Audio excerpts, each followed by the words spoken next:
Hey guys, in this video, I'll show you how to check Cloudflare Ray ID. First, log into your Cloudflare account. Once inside, go and select on the domain that you want to work with. Now, on the left panel, go to Security, and under it, go to Events.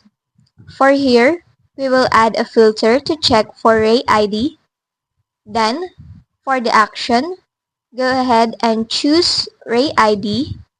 Then, type in the ID that you want to check.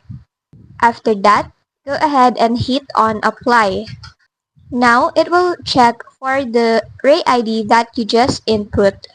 The Cloudflare Ray ID is a unique request identifier that makes troubleshooting much easier.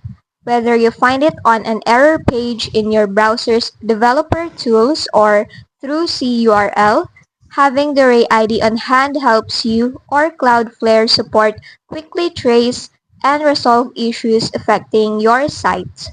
And that's just basically it. That's how you check your Cloudflare Ray ID.